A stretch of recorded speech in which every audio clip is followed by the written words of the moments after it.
Alhamdulillahi Rabbil Alamin. Wa ashhadu an la ilaha illallahul malikul haqqul mubin. Wa ashhadu anna Muhammadan abduhu wa rasuluhu sayyidul muwahhidin. Alhamdu utawi jenis puji lillahi iku tetep tangtu kedue Allah Rabbil Alamin kang mangeranan sekabeh alam. Wa asyhadu lan nekadaken ingsun alla ilaha ing satuhune kalakwa. La ilaha iku orangna pangeran iku maujud illallahu angin tegese Gusti Allah al-maliku kang rajani al-haqqu tur kang hak al-mubinu tur kang pertela saking hak lan batil. Segala puji bagi Allah yang menjadi raja yang mengurus seluruh alam. Siapa itu alam? Siwallah. Setiap perkara, setiap makhluk selain daripada Allah itu disebut alam. Makanya di sini alhamdulillah. Musannif mengucapkan segala puji bagi Allah yang telah mengurus seluruh alam. Wa asyhadu an la ilaha illallah, dan aku meyakini bahwasannya tiada Tuhan selain Allah. Yang mana sifat Allah al-Malik yang merajani, al-Haqqu yang hak, al-Mubin yang memperjelas mana yang hak dan mana yang batil. Wa asyhadu lan nekadaken isun anna Muhammadan ing satuhune Kanjeng Nabi Muhammad sallallahu alaihi wasallam abduhu iku hambane Allah wa rasuluhu lan utusan Allah sayyidul muwahhidin kang jadi pimpinan pira-pira wong kang ahli tauhid. Dan begitu pula musannif mengucapkan aku meyakini bersaksi bahwasannya Nabi Muhammad ialah hamba Allah. Kenapa musannif di sini menyebutkan Nabi itu hamba Allah? Sebagaimana di dalam Al-Qur'anul Karim Allah turunkan ayat subhanalladzi asra bi 'abdihi. Di dalam ayat tersebut adalah lafaz bi 'abdihi. Maka musannif dengan melihat mustaq daripada Al-Qur'anul Karim, beliau menulis wa abduhu, yaitu Nabi Muhammad adalah hamba Allah, wa rasuluhu dan utusan Allah, sayyidul muwahhidin yang menjadi pemimpin daripada ahli tauhid. Wassalatu wassalamu ala afdalil khalifatil insaniyah, lan utawi sholawat wassalamu lan kehormatan ala afdalil khaliqati iku tetep ing atase kang luwih mulyane makhluk al insaniyati kang bangsa manusa wa sayyidis salikin lan pimpinane pirang-pirang wong kang ngambah ing makrifat maring Allah. Setelahnya musannif membaca bismillah, kemudian hamdallah, kemudian syahadat, maka musannif menyebut kembali sholawat dan salam semoga tercurah limpahkan kepada makhluk yang paling utama bangsa manusia. Begitu pula makhluk yang menjadi pemimpin daripada orang-orang yang ingin mengenal Allah Subhanahu wa taala. Maka di sini kita teringat di dalam yaitu perkataan di dalam kitab Johar Tauhid wa afdalul khalqi alal itlaqi nabiyuna famil anisyiqaqi. Makhluk yang lebih utama, makhluk yang kalau beliau tidak dilahirkan maka dunia ini tidak akan pernah ada. Siapa dia? Tak lain dan tak bukan Sayyiduna Muhammad sallallahu alaihi wa ala alihi wasallam. Wa ma'dinil asrari rabbaniyati, lan sumberan pira-pira rahasia kapangeran, wa sayyidil qaunain lan pimpinane dunia lan akhirat. Habibina kang jadi kakasih kita, wa maulana lan kang nulungan ing kita Muhammadin nyatane Kanjeng Nabi Muhammad sallallahu alaihi wasallam khatamil anbiya wal mursalin kang jadi punggase pirang-pirang nabi lan kang den utus kabeh. Begitu pula nabi kita ialah menjadi sumber, menjadi cikal bakal daripada rahasia-rahasia rabbaniyah. Begitu pula nabi kita menjadi pemimpin dunia dan akhirat, dan tak lain dan tak bukan ialah Kanjeng Nabi Muhammad sallallahu alaihi wasallam yang menjadi penutup daripada nabi dan tidak ada pernah ada nabi lagi setelah beliau, wal mursalin, dan yang diutus, wa ala alihi lan ingatase keluarga nabi, at-tayyibina kang pada bagus kabeh, at-tahirina lan kang pada suci kabeh, wa ashabihi lan pira-pira sahabat nabi, al-mujahidin kang pada berjuang kabeh, al-mukhlasin kang pada ikhlas, wa man tabi'ahum dan orang tabi'ah kang manut ya si wong hum ing kabeh, bi isanin kalawan kabagusan, ila yaumiddin teka hari kiamat. Begitu pula musannif tidak melupakan setelah beliau membacakan sholawat dan salam kepada nabinya, maka beliau musannif mengucapkan sholawat wa ala alihi, begitu pula kepada keluarga nabi. Siapa keluarga nabi? At-tayyibin at-tahirin, mereka adalah orang-orang yang baik dan orang-orang suci. Tidak pernah mereka melaksanakan sesuatu yang bertentangan dengan syariat.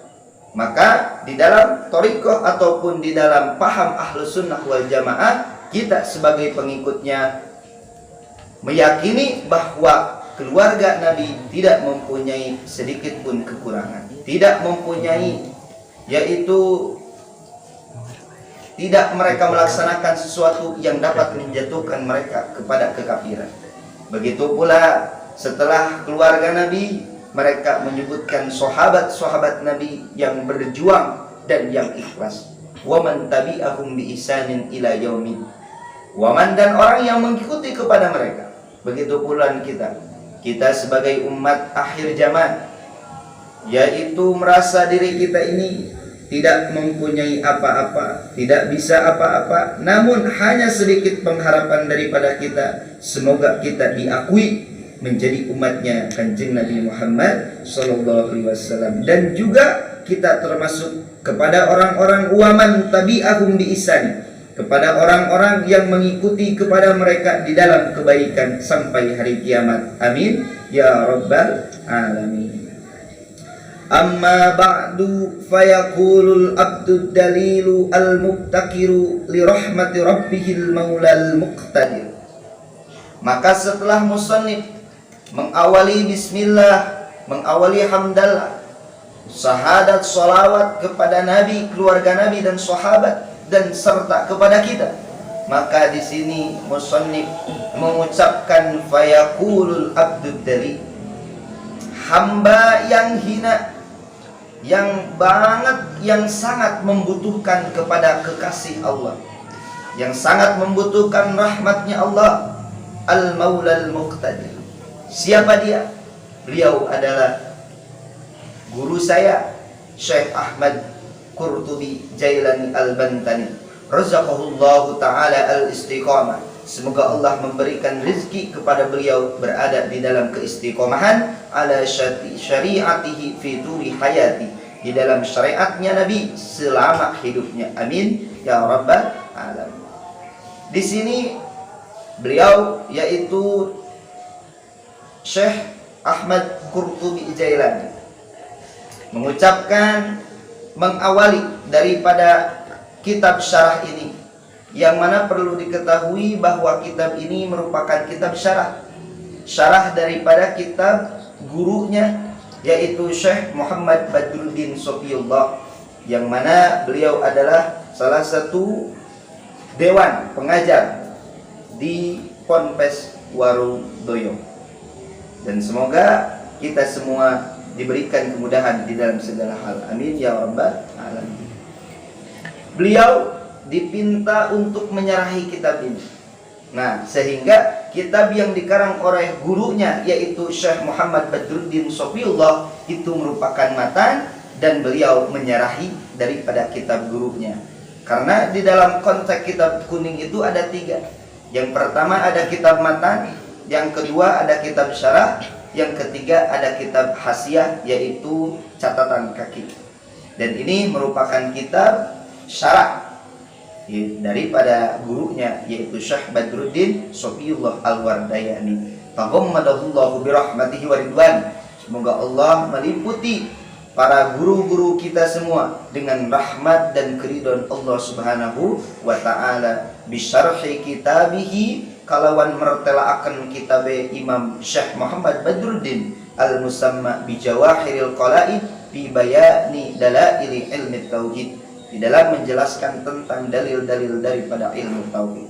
Maka ketika beliau, maka di sini ketika saya mengucapkan kalimat beliau, maka yang dimaksud beliau adalah guru daripada tanah Al-Bantani, yaitu Syekh Muhammad Al-Qurtubi Al-Jailani, razaqahullahu al-istiqomah, amin ya rabbal alamin.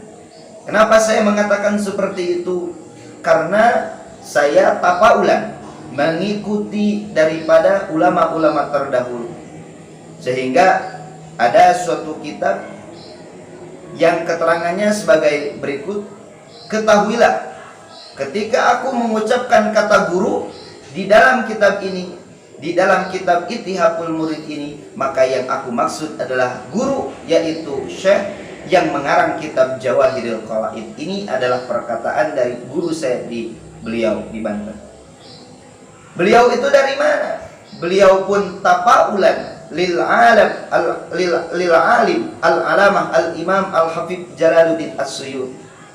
Beliau pun mengikuti kepada yaitu pergerak ataupun contoh uswah yang baik daripada ulama-ulama salaf terdahulu. Di dalam kitab ini, ketika beliau diminta untuk menyerahi kitab gurunya, yaitu kitab Jawahiril Qala'id fi bayani dalail ilmi tauhid, maka beliau menjawab, lastu ahlan lidal, aku itu bukan termasuk orang yang mampu di dalam bidang.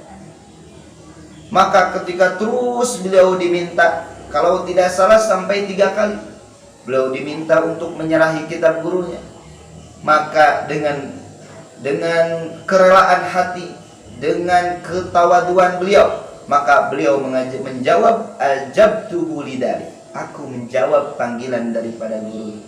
Apakah karena beliau mampu merasa dirinya tinggi?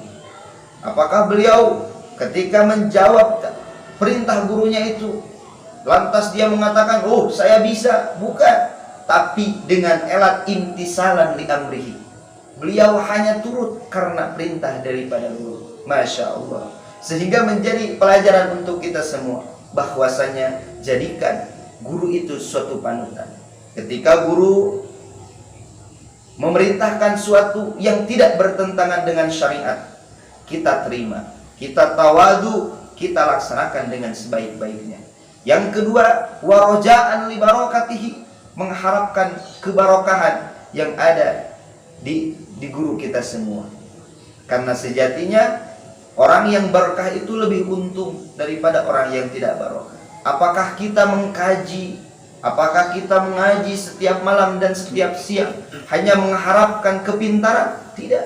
Tapi kita mengaji di pondok pesantren, majelis taklim dan lain sebagainya hanya mengharapkan keridhaan guru dan kebarokahan daripada guru kita semua. Kenapa? Karena ilmu sedikit dibarengi dengan kebarokahan, maka ilmu itu akan membesar. Ilmu itu akan manfaat, bisa dirasakan oleh kita sendiri, begitu pula masyarakat luas. Namun sebaliknya, andai kata kita ini pintar, kita ini hebat, kita ini kuat, namun tidak ada sedikit pun kebarokahan daripada guru kita semua, maka niscaya orang itu akan menjadi sengsara. Na'udzubillah summa na'udzubillah. Maka di dalam kesempatan kali ini, saya Al-Fakir mengajak kepada semua untuk senantiasa hormat, takdim, dan turut kepada setiap apa yang diperintahkan guru, selama perintah itu tidak keluar daripada syariat Allah Subhanahu wa ta'ala. Lanjut, wasammaituhu Ittihafal Murid, dan aku namai, kata beliau di dalam kitab ini, Ittihafal Murid bisyarhi Jawahiril Qala'id fi bayani dalail ilmi tauhid.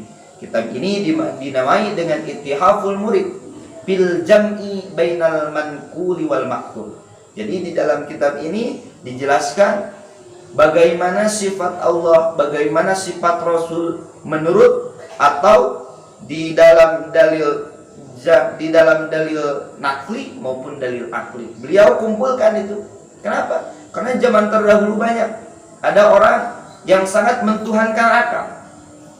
Saking mentuhankan akalnya disebut dengan firqah, yaitu Mu'tazilah. Mereka tidak meyakini bahwa Al-Quran itu qadim.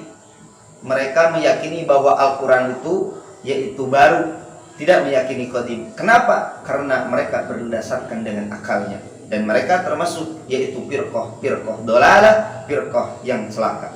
Yang kedua juga ada daripada ulama-ulama terdahulu, mereka mentuhankan nas sehingga mereka menutup diri daripada modernisasi. Oleh karenanya kita sebagai paham Ahlus Sunnah wal Jamaah harus senantiasa mengimbangi daripada dalil nakli, yaitu Quran dan hadis, begitu pula di dalam dalil akli, sehingga antara nakli dan akli bisa saling membantu satu sama lainnya.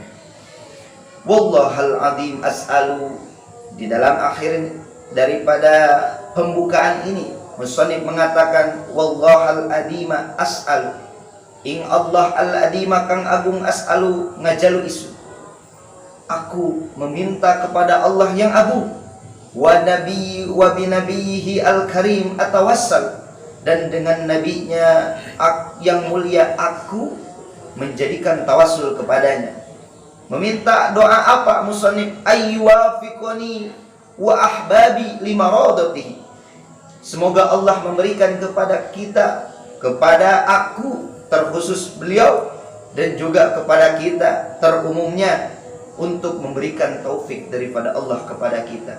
Begitu pula wa ahbabi, dan kekasihku, kata beliau, limaradatihi, selalu berada di dalam keridhaan Allah Subhanahu wa ta'ala. Wa ayyan fa'a wa yarfa'a bihi kullaman intafa'a bihi, dan juga bagi setiap orang yang mengambil manfaat ataupun Allah angkat derajatnya orang yang mengamalkan kitab ini. Semoga kita semua, baik saya yang al-fakir yang membaca maupun yang mendengarkan, termasuk bagian daripadanya. Wa ayyaj'alahu khalisan liwajhil 'azim, dan semoga Allah menjadikan kitab ini murni atas dasar keikhlasan Allah Subhanahu wa ta'ala, wa wasilatan linadhirina, dan menjadi suatu perantaraan untuk kita nanti melihat zat Allah Subhanahu wa ta'ala. Yauman la yanfa'u mal wala banun illa man atallaha biqalbin salim.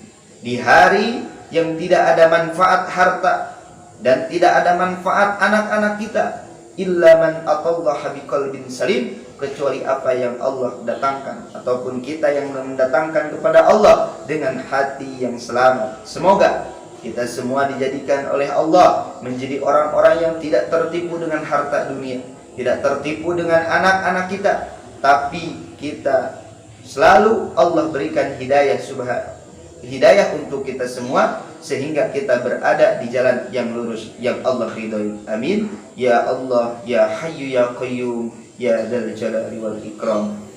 Sekian dari saya. Insyaallah pada kesempatan yang lain akan dijelaskan bagaimana kitab Ithaful Murid ini bisa beliau karang, berapa hari, sampai di mana beliau mengarangnya. Insyaallah di dalam waktu yang luas, di dalam waktu yang lain, kita akan lanjut bersama-sama. Sekali lagi mohon maaf atas segala kekurangan al-fakir yang hina ini tidak mampu dan tidak bisa, dan semoga ini video memberikan kemanfaatan terkhusus bagi saya, terumumnya bagi kita semua. Amin ya rabbal alamin. Sekian daripada saya, akhirul kalam, wallahul muwaffiq ila aqwamit thoriq. Wassalamualaikum warahmatullahi wabarakatuh.